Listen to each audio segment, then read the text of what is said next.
Bonjour à toutes et tous et merci encore pour votre participation à cet événement, à ce webinaire. Donc moi je me présente, je suis Nelson Reis et je suis responsable pour toute la partie opérationnelle, donc commerce, également marketing et administratif chez eSecure. Je suis chez eSecure depuis plus d'une vingtaine d'années. Et je serai accompagné aujourd'hui de mon collègue Florent Meunier, qui est notre ingénieur spécialiste sur la technologie qu'on présente aujourd'hui.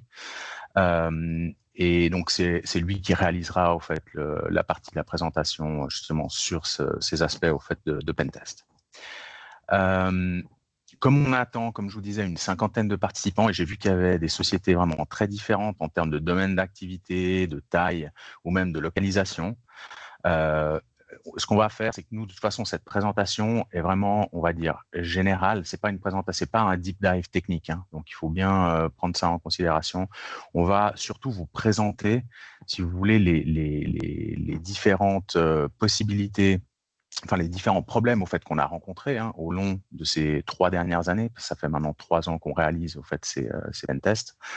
Et on va partager avec vous ce qu'on voit communément chez les clients, donc comment c'est géré de manière traditionnelle, et surtout comment est-ce qu'on permet d'améliorer ces choses-là pour vous dans votre quotidien.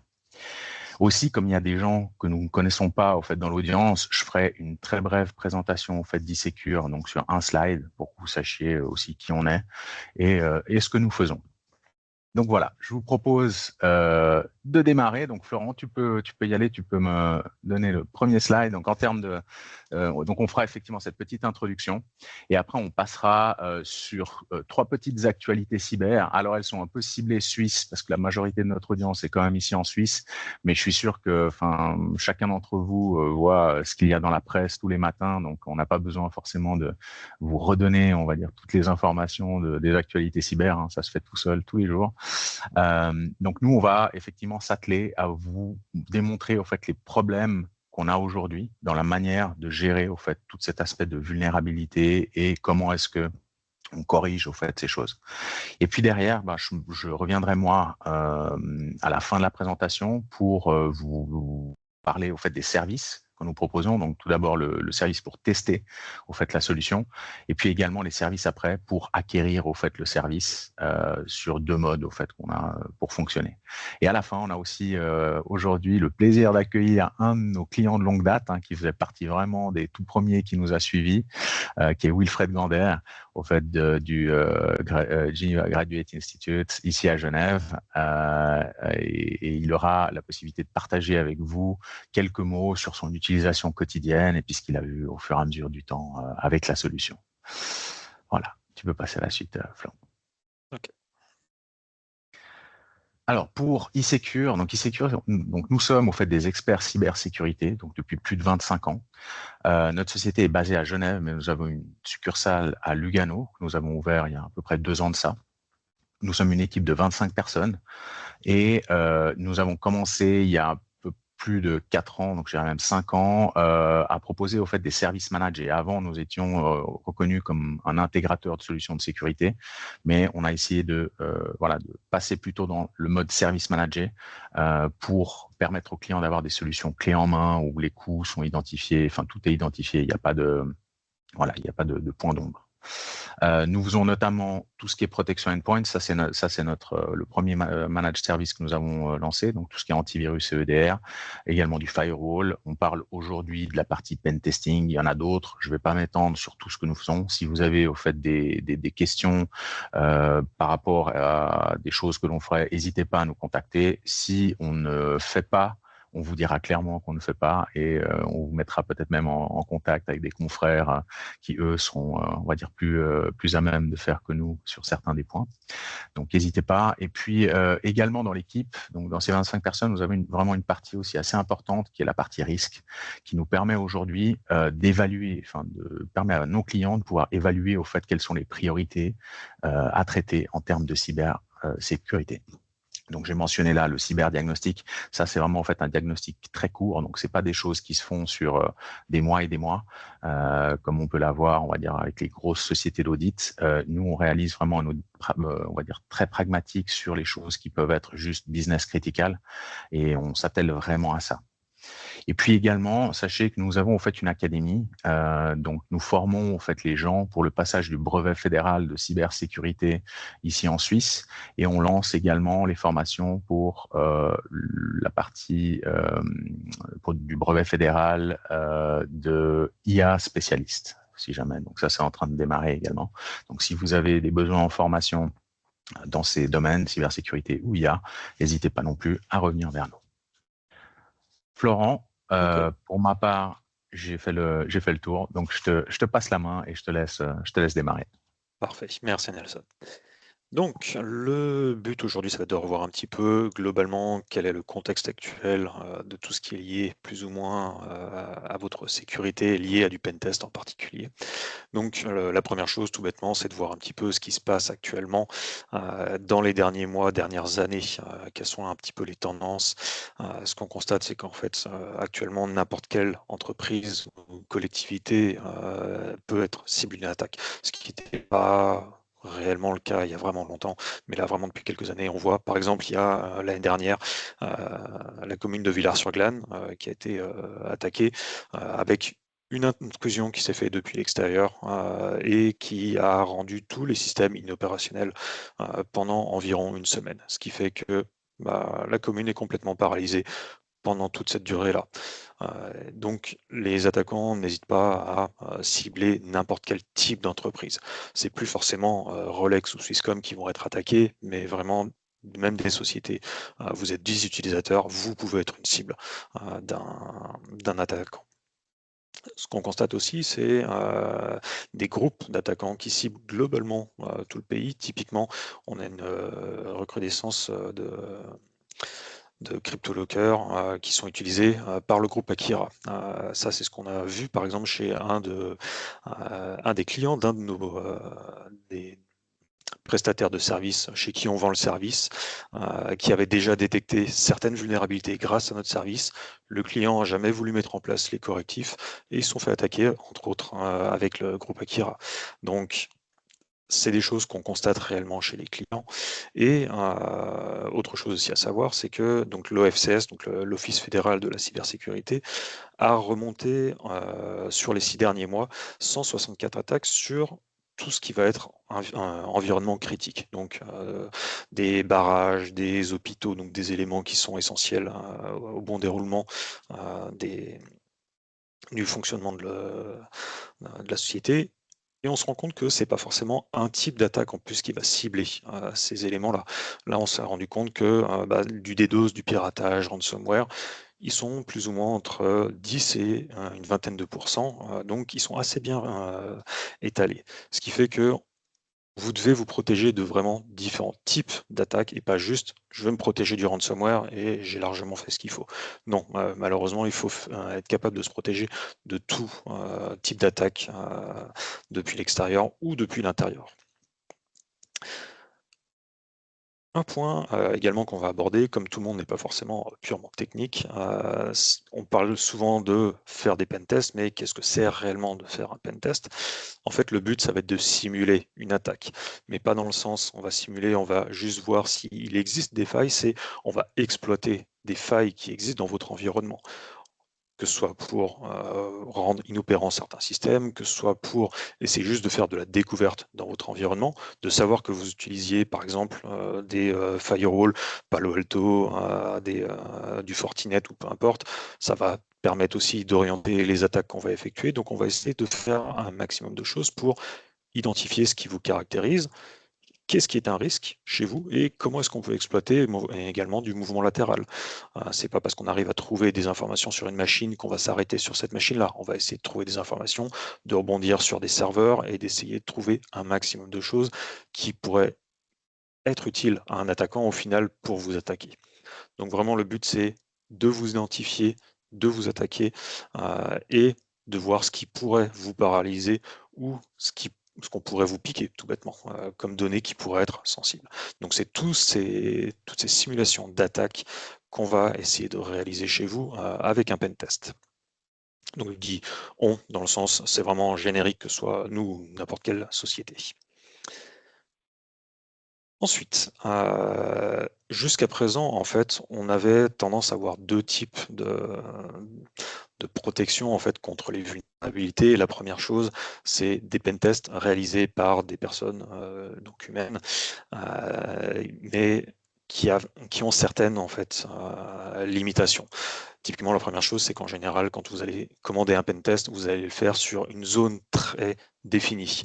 Malheureusement, vous ne pouvez pas forcément faire les tests sur tout votre environnement. Des fois, vous êtes obligé de limiter à certaines parties, ce qui est problématique parce que le but vraiment d'un attaquant, c'est pas de se limiter à attaquer que vos machines, c'est on va attaquer potentiellement n'importe quoi. Et on va être aussi dépendant de comment fonctionnent un petit peu les testeurs. C'est déjà arrivé chez des clients qu'ils nous disent, bah voilà, il y a 6 mois, j'ai déjà fait un pentest avec une personne, il n'avait pas trouvé grand-chose, donc je suis clean. Et quand nous, on est passé avec notre service derrière, bah c'était alerte rouge, on avait compromis le domaine, on avait fait plein de choses, donc on dépend vraiment de la qualité du testeur. La plupart du temps, c'est pas un problème, mais il n'y a pas une constance entre deux pentesters. Et lié aussi à ça, c'est que tout ça, ça va se monnayer parce qu'on va devoir demander à ce que des gens interviennent dans votre environnement. Ça va être des jours hommes qui vont être utilisés.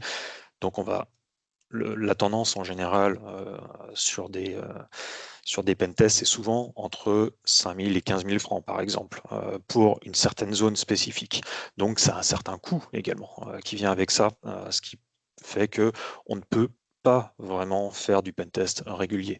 Ce qu'on entend très souvent chez les clients, donc des entreprises un petit peu standards, c'est soit ils n'ont jamais fait de pentest, soit ils en font une fois tous les ans, tous les 2 ans, 3 ans, donc quelque chose de vraiment peu fréquent. L'autre chose qu'on voit aussi très souvent chez les clients, ça va être des scanners de vulnérabilité. Donc, c'est des outils qui vont vous permettre de voir un maximum de choses, mais qui vont peut-être aussi vous donner trop de choses, et trop de choses de manière théorique. Donc, on va se concentrer sur des vulnérabilités, voir toutes les CVE qui existent sur les systèmes, mais on ne va pas réellement les tester non plus. Donc, savoir ce qui est réellement à risque chez vous, ça va être difficile de réellement l'évaluer, parce que des fois, vous avez des CVE, il va falloir un alignement de planètes pour dire, bah voilà, là vous êtes à risque réellement, parce qu'un hacker va arriver à vous attaquer avec tel et tel CVE. Donc ils n'ont pas forcément cette visibilité-là, ou en tout cas de manière beaucoup plus difficile. Et on va se rendre compte, comme je disais, en réalité, vous avez très très peu de vulnérabilités qui sortent tous les jours, qui sont réellement exploitables par des hackers. Les hackers, ce sont des gens qui peuvent être très fainéants, donc plus c'est facile à exploiter, plus il y a de risques qu'on exploite ça. Donc, même si vous avez quelque chose qui est très risqué, mais qui a quasiment aucune chance d'être utilisé chez vous, est-ce que ça a un réel intérêt de corriger ça? C'est pas forcément certain. Donc, lié à ça, moi, si je vous présente par exemple une liste de toutes les CVE, et encore, ça c'est un tout petit exemple de ce qui existe, est-ce que vous savez réellement ce qui vaut le coup d'être corriger parmi cette liste-là? Vous avez peut-être des dizaines, des centaines de vulnérabilités chez vous. Est-ce qu'il faut corriger seulement celles qui sont le plus critiques, mais qui ne sont pas exploitables? Et comment est-ce que vous savez qu'elles sont exploitables? Bah, ça, vous ne le verrez pas forcément. Donc, c'est difficile à prioriser ce qui doit être corrigé. Donc, ce qui fait qu'en général, on va dire, ce n'est pas parce que vous êtes vulnérable que vous êtes exploitable. Donc, si on présente ça un petit peu sur comment est-ce qu'on exploiterait des attaques, enfin des scanners de vulnérabilité par exemple dans le temps, globalement ce que vous allez faire, c'est que vous allez lancer votre découverte avec votre outil et vous allez avoir votre liste de vulnérabilités, vous allez commencer à corriger une première vulnérabilité, telle criticité, une autre, parce qu'elle doit aussi être faite, encore une autre.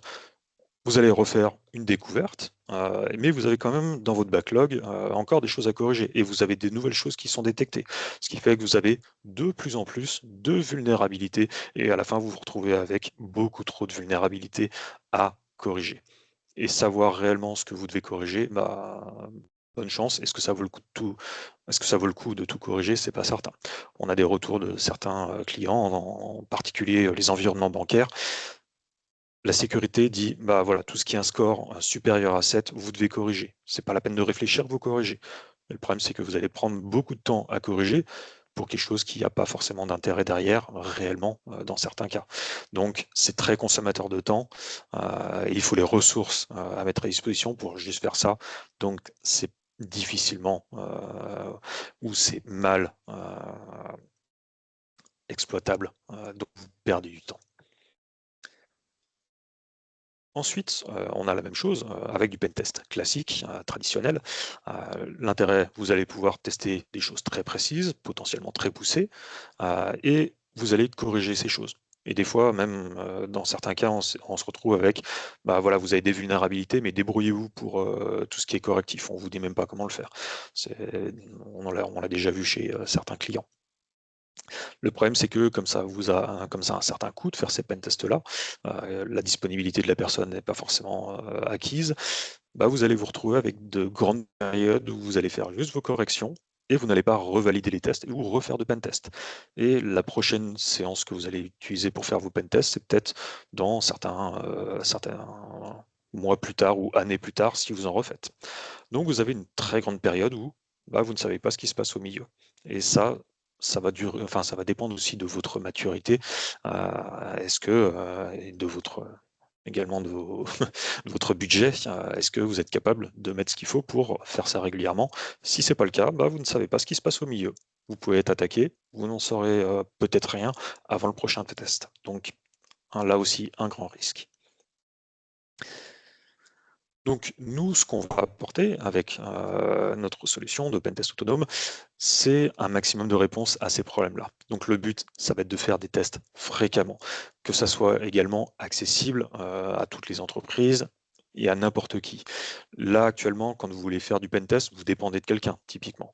Le but, c'est de vous redonner un petit peu la main sur votre sécurité, de vous dire, si vous voulez vous protéger, faire du pentest, il faut que vous soyez capable de lancer vos propres pentests et également d'exploiter les résultats et de faire également des exploitations réalistes et pas juste dire vous avez telle version de Notepad, il est à risque, mettez-le à jour. Là, c'est on va tenter réellement d'exploiter la faille et de dire effectivement j'arrive à accéder à ça, j'arrive à faire un dump de tous vos identifiants sur les machines, donc c'est quelque chose qui doit être réaliste.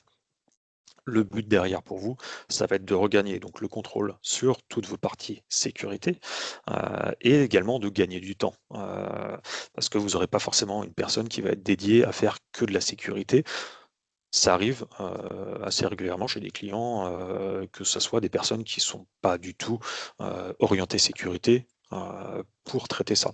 Notamment dans les petites entreprises, on n'a pas forcément une personne pour ce job-là, bah, on va lui mettre cette responsabilité et il sera tout à fait capable de régler ça. Et chose aussi importante, c'est qu'on va pouvoir le faire pour à peu près n'importe quelle entreprise. Que vous soyez 5 ou 5000, le mode de fonctionnement derrière doit être le même et c'est ce qu'on va vous apporter. Donc voilà, on va essayer de répondre à un maximum de problématiques qui existent actuellement. C'est ce que je dis en général dans les présentations un peu plus classiques avec notre solution, c'est que ça ne veut pas dire que les scanners de vulnérabilité ou les pentests classiques sont complètement obsolètes, mais le pentest autonome apporte une grande avancée sur beaucoup de points qui sont actuellement problématiques. Et puis un point peut-être, Florent, je vois Oui. que tu n'en as pas parlé, mais cette partie Mmh. prioritisation, au fait, et réduction du bruit, elle est vraiment essentielle. C'est ça. Donc, elle est écrite, mais enfin, je vois que tu es passé au fait sur ce point un Oui, petit j'allais peu en vite. parler Du un coup, petit peu plus je tard, me mais permets. effectivement, on peut y aller. OK. Voilà, non, non, comme ça, je le rementionnais juste là, et c'est tout. Merci. Oui, pas de souci. Donc, typiquement, quand vous allez lancer des pentests autonomes, comment ça va se passer par rapport à ce qu'on faisait avant? Vous allez lancer déjà le pentest, évidemment, vous-même. Vous allez voir tous les correctifs qui vont exister à mettre en place et vous allez prioriser ce qui est réellement important pour vous et ce qui est un risque pour votre business maintenant. Vous allez le corriger. Vous n'êtes pas obligé de tout corriger, on ne s'attend pas à ce que vous ayez tout réglé en une semaine, mais vous allez corriger ce qui est le plus critique pour vous. Et une fois que vous avez corrigé les choses, vous allez également vérifier que les corrections fonctionnent. Parce que c'est bien beau de mettre en place un patch, mais si on ne valide pas que le patch fonctionne, bah, ça ne sert pas à grand-chose. Donc on va faire cette boucle-là en fait de pentester, corriger les problèmes et valider que la correction fonctionne. Et ça va se faire sur un laps de temps que vous allez déterminer en fonction de vos ressources, de votre temps, de vos contraintes. Typiquement, nous, on a un environnement relativement petit, mais systématiquement, on a grand minimum un pentest qui va tourner par semaine. On en a même plusieurs sur différents points de vue également. On va faire des attaques depuis notre zone de serveur, depuis la zone des postes de travail. Donc vraiment, on va avoir quelque chose d'assez exhaustif sur cette partie-là. Et ça va se faire sur une durée très limitée.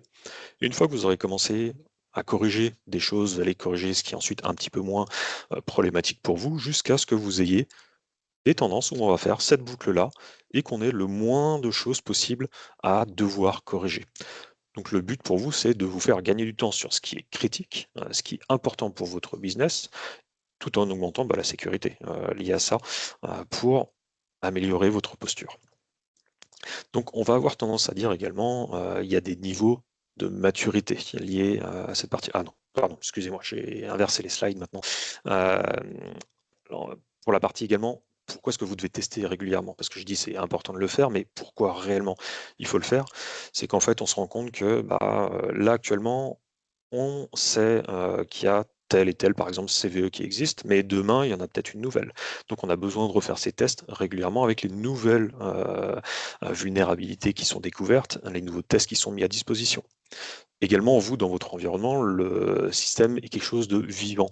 C'est-à-dire que vous allez faire des modifications, vous allez rajouter des systèmes, en enlever, mettre à jour des logiciels. Et ça, c'est quand vous êtes au courant des choses. Potentiellement, vous avez des gens qui interviennent en dehors de votre scope. Vous ne voyez pas forcément tout. C'est déjà arrivé chez des clients où ils ont lancé des pentests et ils se sont rendus compte que dans un environnement d'usine, des équipements qui étaient censés être en mode air gap, ils étaient complètement sur le réseau standard. Et on l'a vu grâce à du pentest. Et ça, on le voit parce que on fait les choses régulièrement. Peut-être on s'en serait rendu compte dans 1 an ou dans 2 ans au prochain pentest classique si on avait fait un petit peu de la méthode traditionnelle. Et également parce qu'on va avoir des nouvelles techniques de pentest qui vont être utilisées.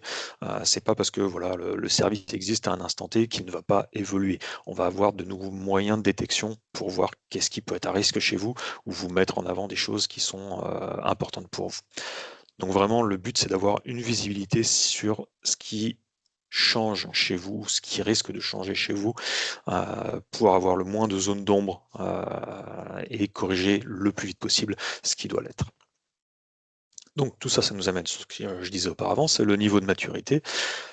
Typiquement, les entreprises, surtout les plus petites ou celles qui n'ont pas forcément beaucoup de moyens, en fait, on ne va pas pouvoir faire de pentest. On le voit très régulièrement, si vous avez 50 machines, est-ce que vous avez le budget pour faire du pentest? C'est assez rare. Est-ce que vous avez l'envie de faire du pentest ou la connaissance pour? C'est assez rare aussi. Donc, et puis, on le voit aussi sur des entreprises beaucoup plus grandes, mais on va avoir voilà, une protection basique, c'est votre DR, votre firewall, votre antivirus, et on fait confiance. Mais c'est pas assez.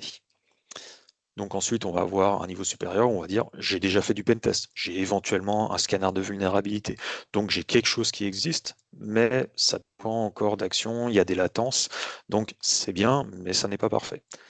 Ensuite, on va avoir un niveau beaucoup plus élevé où on va dire on va faire régulièrement du pentest, mais on ne va pas le faire de manière automatisée. Donc on va là encore avoir des zones d'ombre. On va avoir une organisation qui n'est pas encore parfaite, donc on peut encore aller plus loin. Et ensuite, le but, c'est de faire ça de manière automatisée, de planifier ça régulièrement. Et régulièrement, c'est pas une fois tous les 6 mois. C'est, comme je vous disais, une fois toutes les semaines, tous les mois éventuellement. Mais le service, si vous l'achetez pour ne pas l'exploiter, ça sera un problème. Et également, vous allez faire tout ce qui va être correctif rapidement et de manière ciblée sur ce qui doit l'être.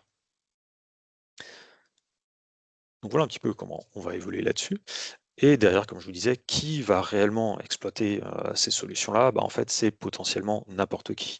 Là, jusqu'à présent, souvent, les entreprises, à moins qu'elles aient une zone très spécifique de fonctionnement, c'est voilà, j'ai pas l'argent, j'ai pas le temps, j'ai pas les connaissances, donc je fais jamais de pentest.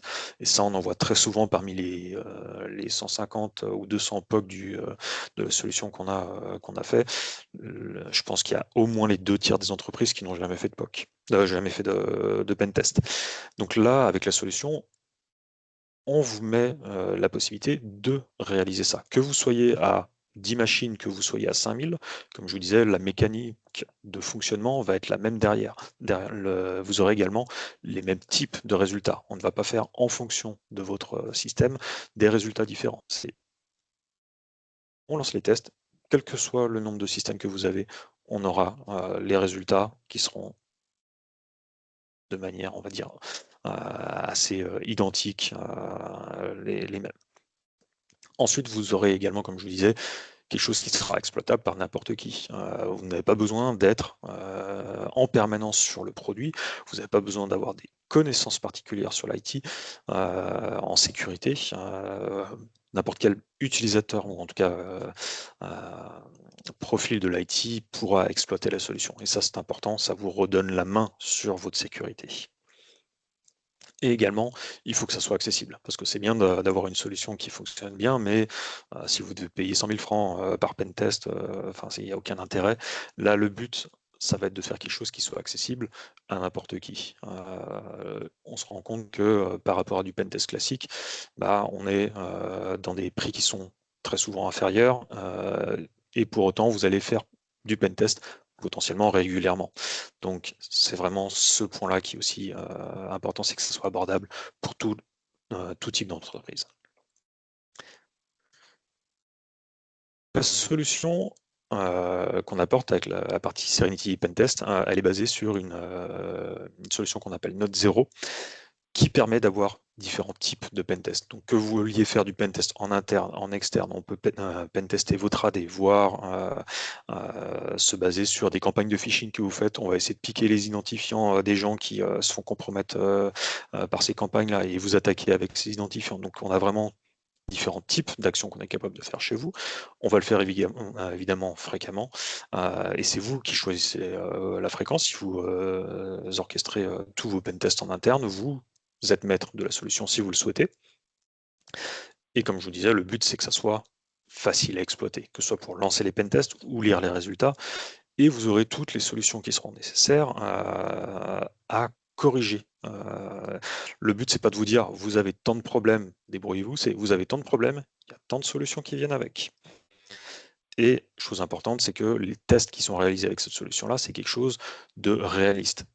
Typiquement, on va essayer de se connecter à distance sur des machines, on va essayer de poser des RAT, donc des Remote Access Tools par exemple, pour essayer de contrôler le système, de faire du mouvement latéral, d'exploiter des CVE, des certificats, des choses, donc faire des choses que ferait un hacker au final. Donc du vrai pentest et pas juste faire de la théorie sur ce qui pourrait éventuellement arriver. Quand on va lancer les tests chez vous et qu'on dit on a trouvé ça ou ça, c'est des choses qui ont réellement été menées sur l'environnement, tout en étant sécurisé. Le but, c'est pas de faire tomber votre réseau, évidemment. Ça reste du pentest. Il existe un tout petit risque, mais le risque est maîtrisé. C'est pour ça qu'en fait, on va le faire tourner également en production. Le produit sera fait pour ça. Donc, on le fait pas au hasard. Vous n'êtes pas non plus également bêta-testeur de la solution si jamais vous souhaitez mettre la main sur le produit. Nous, ça fait, comme on disait, bientôt 3 ans qu'on fait l'exploitation de ce produit-là. On a des dizaines, voire maintenant on va se compter en centaines de clients qui ont essayé le service. Donc on sait à quoi s'attendre avec le produit. On a les bons retours d'expérience avec les clients. Donc on sait comment va fonctionner le produit et on saura vous orienter sur ce qui est le plus logique pour vous à exploiter. Donc un tout petit peu technique, mais pas tant que ça. On va vous montrer un petit peu également comment est-ce qu'on va faire les exploitations. Donc, la première chose que vous allez voir, une fois que vous aurez lancé votre pentest et que vous aurez obtenu votre résultat, dans le rapport final, c'est que vous allez voir le niveau d'exposition globale qui est spécifique à ce pentest-là. Donc, on va pouvoir dire, par exemple, sur cet environnement-là, on a un compromis X machine, on a fait de la compromission de domaine, par exemple. Donc, ça vous donne juste une tendance sur ce qui s'est un petit peu passé. Ensuite, vous allez avoir une liste de toutes les actions qu'on a réalisées et entre autres, qu'est-ce qu'on a réussi à compromettre. Là, on va voir par exemple dans cet exemple-là, je ne vais pas vous rentrer dans le détail, mais on a fait le pentest, on a fourni un identifiant lambda de l'environnement au pentest. On n'est pas obligé de le faire, mais là, dans ce cas-là, on l'a fait.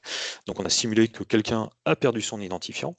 Et grâce à cet identifiant-là, la machine a fait une requête pour obtenir un certificat. Et le certificat, le problème, c'est qu'il est mal protégé. Et on a pu se faire passer pour quelqu'un d'autre. Et j'ai dit, voilà, je veux un certificat et je suis l'administrateur. Et le système nous a renvoyé le certificat de l'administrateur. Une fois qu'on a obtenu ça, on a pu compromettre ce compte-là. Et le compte, comme il est administrateur, on a compromis le domaine. Une fois que vous compromettez le domaine, en fait, vous avez globalement les accès sur quasiment tout dans l'environnement. C'est un petit peu l'équivalent de remettre les clés de la maison à un cambrioleur. Là, c'est déjà fini, il peut faire ce qu'il veut à l'intérieur en général. Et la chose qui va être intéressante, ça c'est une technique qu'on va utiliser pour vous attaquer, mais potentiellement on va en avoir plein pour faire le même résultat, la compromission du domaine. Donc ça, vous le verrez aussi dans les résultats. Donc vous, en tant qu'exploitant de la solution, ce que vous allez faire, c'est que vous allez essayer de vous protéger de cette attaque-là. Et dans ce cas-là, on va essayer d'identifier donc la vulnérabilité qui a été exploitée. Dans ce cas-là, ce n'est pas une CVE classique qu'on peut voir. Vous voyez, le nom ne commence pas par CVE-quelque chose, c'est du H3 quelque chose. Ça, c'est spécifiquement l'éditeur qui a ce test-là chez lui. Donc, il y a, entre guillemets, que lui qui va exploiter ça. Donc, on a identifié quel est le problème. Maintenant, quelle est la solution? On va vous fournir les solutions. Et dans ce cas-là, on va vous dire, voilà, il va falloir un audit ici, il va falloir régler tel problème à tel endroit, il va falloir fonctionner de telle ou telle manière. On va vous fournir les liens éventuellement sur, là dans ce cas-là spécifique, c'est un article de blog qui explique exactement comment vous allez devoir faire vos corrections. Donc, vous avez toutes les solutions nécessaires pour faire vos corrections. Et la nature des solutions, va changer évidemment en fonction des différents problèmes. Potentiellement, on va peut-être vous dire, changez les mots de passe sur votre imprimante, ou alors mettez à jour telle version de tel produit pour avoir un problème résolu. Donc, vous allez avoir tout ce qui va être facile à mettre en place, qui va vous être donné. Et une fois que vous avez mis en place cette solution-là, comme je vous disais, le but derrière, ça va être de revalider que la correction fonctionne. Dans ce cas-là, vous auriez plusieurs possibilités. Une d'entre elles, c'est de faire ce qu'on appelle un one-click verify, c'est de dire je veux pentester avec la vulnérabilité, la machine qui a été vue comme étant exploitée. Comme ça, vous allez faire en quelques minutes la vérification si le correctif fonctionne. Si le correctif fonctionne, potentiellement, vous pouvez le mettre en place sur le reste de votre parc. Donc c'est la même logique que du patching chez vous. On ne va pas mettre en place les derniers patchs chez tous les systèmes d'un coup. On va peut-être se dire, je vais le mettre sur quelques systèmes. Si ça marche bien sur quelques systèmes, on va le mettre au fur et à mesure sur le reste de l'environnement. Et donc là, ça va être la même logique que vous allez appliquer. Et une fois que vous aurez mis en place vos correctifs, vous allez valider les correctifs, vous allez refaire d'autres tests et refaire ces vérifications en boucle de manière automatisée. Donc voilà un petit peu le mode de fonctionnement qu'on va avoir avec notre service de pentest. Donc, un rappel global des avantages du service. Donc vraiment, le but, c'est de faire des pentests de manière récurrente et fréquente. Récurrente, ça peut être tous les 6 mois, c'est pas assez. Donc il faut que ça soit quand même fréquent. Après, on n'est pas là pour vous forcer. On va vous conseiller de le faire tous les temps de temps éventuellement. Après, ce sera éventuellement libre à vous de choisir si vous le souhaitez. Et ça sera également accessible par n'importe qui, donc n'importe quel type d'entreprise, n'importe quel utilisateur. Si on a plusieurs solutions, on va vous en parler juste après, mais on est également donc capable de piloter la solution pour vous ou vous laisser faire. Il y aura plusieurs possibilités. Donc vraiment, l'orientation, c'est de dire c'est peu cher, c'est facile, c'est réaliste, parce que c'est vraiment ce que vont faire des hackers dans des environnements. Donc le but derrière, c'est de dire quelque chose qui vous permet de gagner du temps et d'augmenter votre sécurité en même temps et de manière facile. Donc c'est vraiment les avantages qu'on va avoir avec ce service de pentest. Donc, je vais ensuite laisser la main à mon collègue Nelson pour la présentation des différentes offres qu'on va avoir, à commencer entre autres par la partie Proof of Value. Exact. Donc ça, c'est la partie au fait qu'on appelle plus communément chez nous des POC. Donc nous, on aime bien l'appeler Proof of Value, donc pour montrer la valeur de l'outil. Donc au fait, cette partie-là est c'est vraiment la réalisation au final d'un pen test. C'est pas juste un test sur une petite partie de l'environnement. Nous, au fait, ce qu'on aime pouvoir mettre à disposition des gens, c'est qu'ils voient réellement, globalement, quelle est leur posture du point de vue au fait de l'endroit à partir duquel ils ont décidé de faire le pentest. Donc la manière dont ça se passe, c'est que on vous met à disposition la solution pendant 2 semaines. Donc, on crée un tenant vraiment spécifique à votre organisation. On vous aide à déployer au fait le composant local qui est nécessaire pour faire au fait ce test. Et puis après, on vous accompagne au fait sur 3 sessions, généralement 3 sessions de 1 heure, des fois même moins. Hein. C'est pas toujours des sessions, on va dire complètes. Généralement, c'est même moins. Où on va pouvoir donc installer, configurer et lancer le premier pentest. Ça, c'est la première session. Après, on fait une revue des résultats 7 jours plus tard. Bien que les pentests, généralement, on va dire en moyenne, en 2-3 jours, on a déjà en fait les résultats, voire pour les petites entreprises, même généralement en 1 jour, on arrive déjà à avoir des résultats. Hein. Mais enfin là, nous on fait un point au bout de 7 jours. Comme ça vous permet de jouer aussi un peu avec la solution. Et derrière, on relance d'autres pentests complémentaires. Donc généralement, en fait, les scénarios qu'on met en place, ça va être typiquement quand on arrive dans un réseau, on fait ce qu'on appelle du black box, c'est-à-dire qu'on vient sans aucun identifiant, sans aucune information. Donc la seule chose qu'on vous demande, c'est finalement de mettre en place une machine à l'intérieur de votre réseau pour pouvoir conduire au fait le pentest.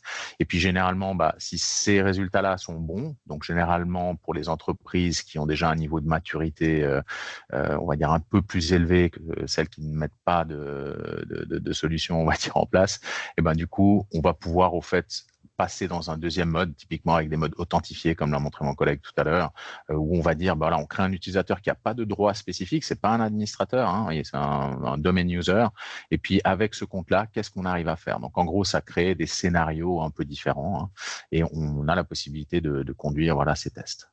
Et puis à la fin, après ces 2 semaines, enfin à la fin des 2 semaines, on fait une revue finale des résultats où on explique un petit peu les différentes choses, on répond à vos éventuelles questions et on avance ou pas sur un projet d'implémentation définitive.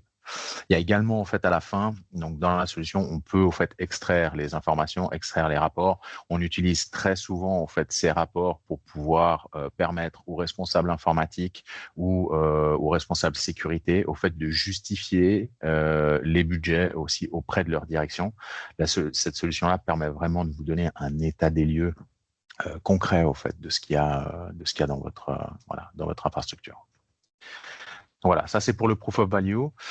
Et puis après, on a effectivement 2 modes de service. Donc, parce que ce qu'on a découvert au départ, on voulait faire un service totalement managé, mais on s'est rendu compte qu'il y a certains de nos clients qui ont un niveau de maturité qui est déjà plus élevé et puis qui, en plus, ont une certaine curiosité. Donc, au final, on leur mettait à disposition en fait une solution pendant 2 semaines. Ils voyaient que c'était très bien. On ne pouvait pas leur enlever au fait. Leur enlever quelque chose au fait qu'ils adoraient, quoi. On pouvait dire non, maintenant vous accédez plus, c'est nous qui faisons le service, vous touchez plus. Donc en gros, on a créé 2 versions au fait du service. Un où c'est vous qui exploitez la solution au fait au quotidien, mais par contre nous on reste en appui. Donc si vous avez des questions ou des choses particulières par rapport à certaines attaques, nous on est toujours là pour vous aider. On fait aussi des sessions qu'on met en place de manière généralement trimestrielle pour synchroniser avec le client et aussi pour pouvoir donner les nouveautés. La solution évolue vraiment au quotidien. Donc, des fois, il y a des nouveaux modules, des nouvelles choses au fait qui apparaissent dans la solution et comme ça, on transmet ces informations et surtout, on répond aux éventuelles questions qui seraient en attente. Et le deuxième mode de service, c'est le mode full managed où là, en gros, on gère l'ensemble des choses pour vous. Donc, dans le package de base, au fait, on inclut nous, au fait, 4 scénarios. Donc, quand on dit 3 scénarios internes, un externe, donc 3 internes, ça peut être le VLAN à partir d'un VLAN user, à partir d'une DMZ1, DMZ2. Enfin, c'est à vous de choisir. Après, pour être honnête, il n'y a pas vraiment de limitation sur ces scopes-là. On peut en créer d'autres, donc ça c'est pas un problème, c'est juste qu'on doit adapter un peu le temps au fait que nous on doit y passer parce que pour chacun des types de zones qu'on va traiter, en gros c'est un pentest.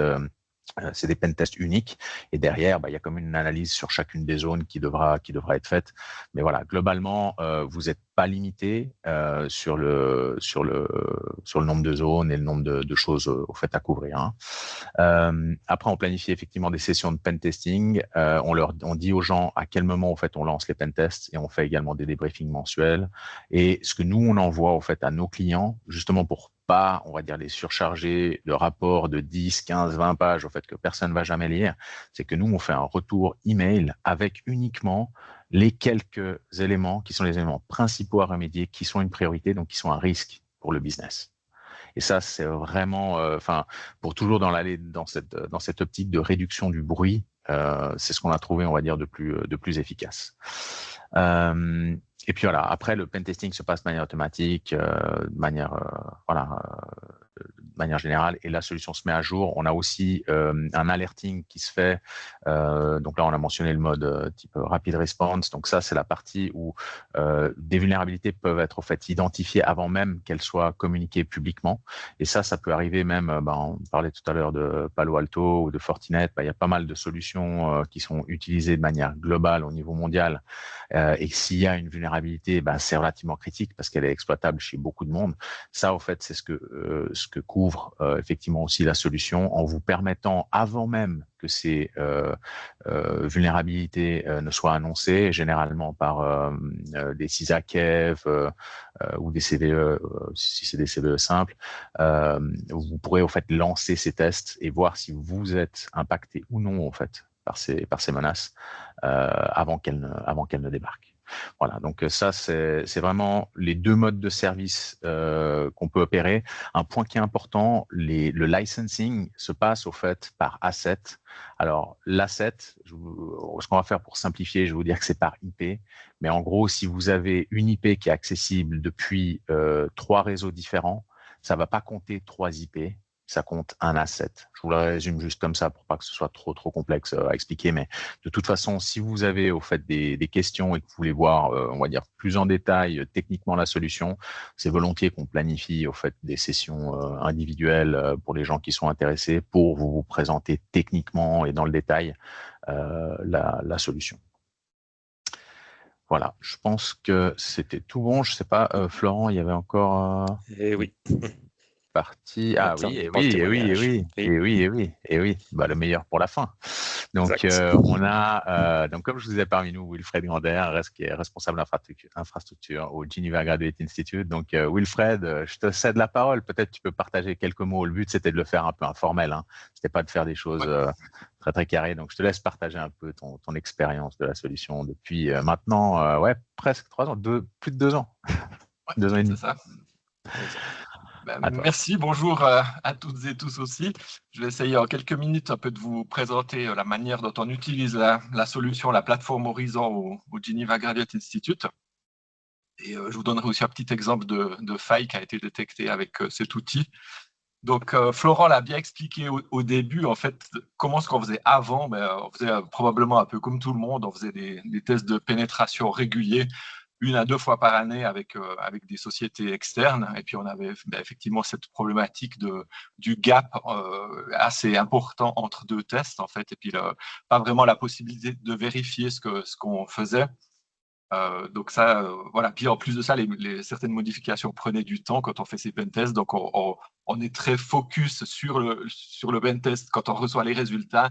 Mais voilà, parfois après on perd un peu de vue comment dire, la priorité des choses. On n'est plus vraiment dans le feu de l'action.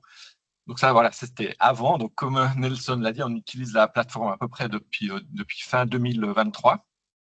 Et on a démarré en fait l'utilisation de la plateforme en faisant des tests manuels, donc sur différents secteurs. On a scanné nos serveurs, les postes clients, on a scanné en fait toutes sortes de choses, les réseaux voice, les réseaux de management. Voilà, l'Institut, c'est pas très grand, mais c'est quand même 150 switches, quelques centaines de VLAN. Donc il y a pas mal de choses à détecter. Et très rapidement, en fait, on a automatisé ces tests parce qu'on a remarqué qu'effectivement, qu'il n'y avait pas vraiment d'utilité à perdre du temps à les préparer et à les lancer chaque fois manuellement. Donc, ce qu'on fait actuellement, c'est qu'on teste effectivement toutes les semaines tout notre parc serveur. Et on a plus d'une centaine de machines à tester.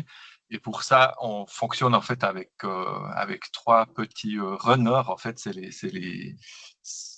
des petites machines virtuelles en fait qu'on peut déployer très facilement dans l'infrastructure. Et donc, ces VM, en fait, c'est elles qui vont lancer les attaques. Je donne juste 2-3 petits détails techniques. En fait, c'est des petites VM Ubuntu pour ceux qui connaissent un peu. Ça tourne Docker. Et en fait, quand on lance en fait un pentest, quand on déclenche en fait l'exécution d'un pentest depuis la plateforme Horizon, en fait, y a un script qui est téléchargé localement sur la machine et qui exécute l'attaque depuis la VM. Donc, ça nous a permis aussi, j'en ai une d'ailleurs sur un laptop aussi, qui me permet en fait de déplacer mon laptop où je vais et de lancer l'attaque directement dans un endroit improbable, quoi. Je peux aller sur un réseau LAN, sur un réseau de printer, etc. Je m'attribue une adresse IP, je peux directement lancer le test. Je vais voir pour pas faire trop l'orthographe. Donc, on utilise cette plateforme aussi pour tester typiquement le déploiement de machines. On vient de passer un grand renouvellement de notre parc de PC utilisateurs, donc avec la fameuse migration Windows 11. Et donc, Horizon nous a permis aussi, pendant toute la préparation et la création de l'image Windows 11, de tester effectivement que tous les aspects de sécurité qu'on était en train d'implémenter, qu'on pouvait les valider. En fait, on pouvait vraiment s'assurer que c'était fonctionnel comme on l'entendait.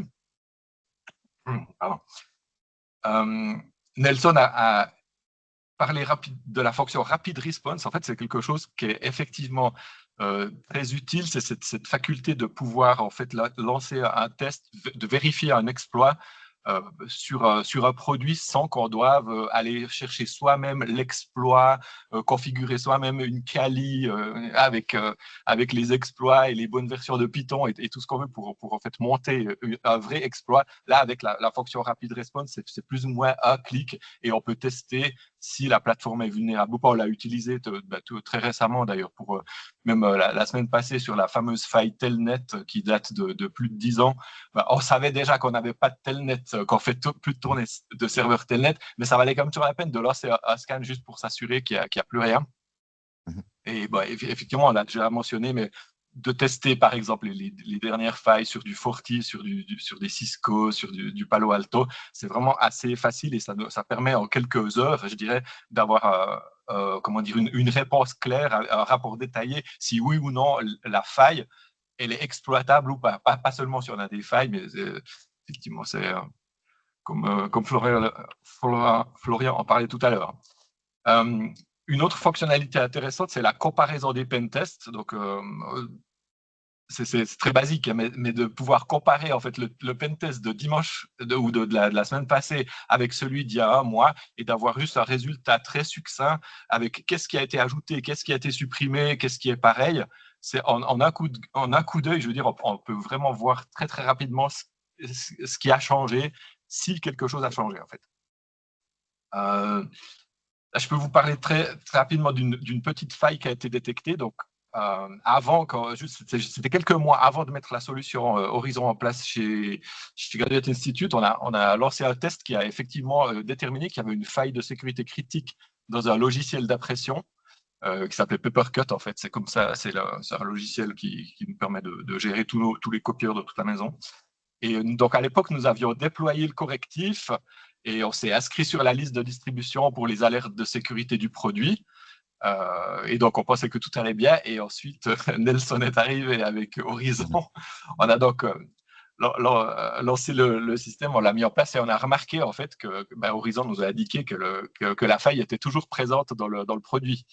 Donc, on n'en croyait pas nos yeux, mais c'était effectivement véridique. Et la raison pour laquelle ça s'est passé comme ça, c'est que l'éditeur avait bel et bien averti que le premier fixe n'était pas complet. La faille existait toujours, mais il avait simplement à l'époque rajouté en fait quelques lignes en commentaire dans l'article original. Et donc, nous, comme on s'était inscrit après coup sur la mailing list, en fait, on n'a jamais eu l'information puisqu'il n'y a pas de nouveau mail qui est parti. C'était simplement une modification d'un article existant. Donc voilà, le jour même, quand on l'a su, on a pu déployer le correctif et tout est rentré dans l'ordre. D'autres choses qu'on a pu trouver, c'était par exemple que des équipements multimédia, par exemple, avaient encore tous des mots de passe par défaut. C'est un peu du matériel qui n'est pas vraiment sous la responsabilité de la partie infra. Mais enfin, voilà, c'est des assets chez nous quand même. Et on a pu constater parfois que certains assets un peu dans l'ombre, comment dire, ne sont pas forcément scrutés de la même manière que tout le reste.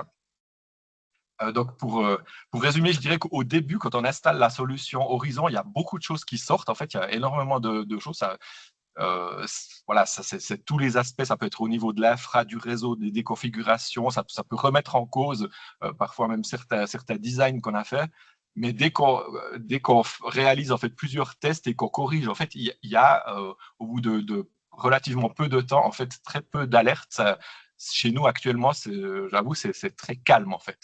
Et il y a très peu de nouvelles alertes. C'est clair qu'on est informé avec dès qu'il y a des nouvelles failles, on est informé assez rapidement, puis on peut justement à l'aide de la solution les tester directement en fait. Si il y a une nouvelle faille pour du Forti, ben, je peux la tester cet après-midi en fait. Donc voilà, ça permet d'avoir une vérification permanente un peu de l'état des machines, vérifier que rien n'est oublié. Voilà, quand on configure des machines ou qu'on fait une intervention, parfois ben, on doit arrêter le firewall, etc. Mais est-ce qu'on est sûr qu'on l'a bien remis? Voilà, ben, Horizon peut mettre le doigt là-dessus très, très, très rapidement. Voilà, je vous remercie pour votre attention, puis je redonne la parole à Nelson.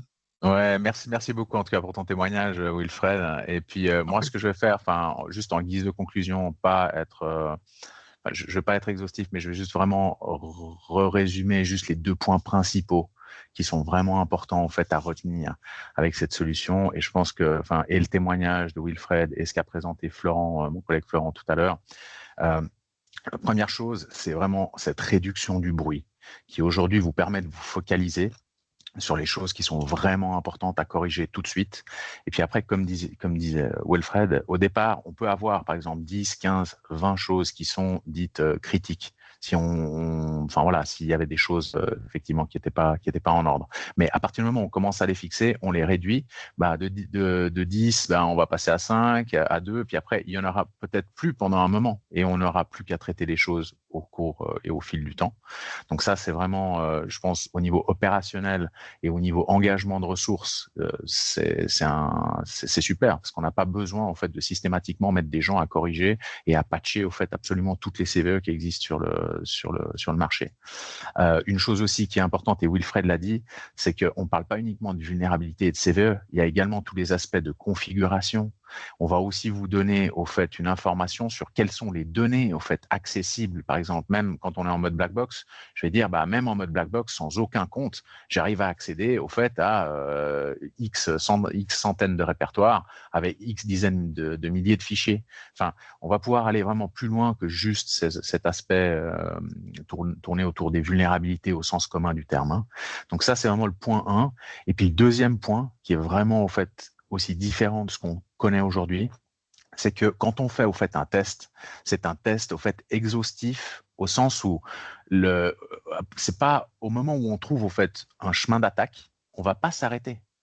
Par exemple, un pentester humain, généralement, quand il conduit ses tests, nous, ce qu'on voit beaucoup de fois, c'est que quand ils arrivent, par exemple, à compromettre un domaine user, en gros, c'est game over. Ça sert à rien de refaire 300 fois le job derrière avec différentes manières de faire. Donc, en gros, vous, ce que vous aurez effectivement l'exposition d'un chemin d'attaque qui a été utilisé et qui est certes bon. Mais ce qui est vraiment, vraiment intéressant, c'est de voir au fait combien de ces chemins au fait d'attaque de manière globale existent. Parce que vous pouvez avoir, et nous ça nous arrive souvent, quand on a une compromission de domaine, c'est rare qu'on l'ait par un seul chemin. On va l'avoir par 30, 40, 50, 100 chemins. Et des fois, au fait, en résolvant une vulnérabilité, on arrive à corriger 30, 40, 50, 60 chemins d'attaque. Donc ça vous permet vraiment de focaliser au fait vos ressources là où elles doivent être appliquées.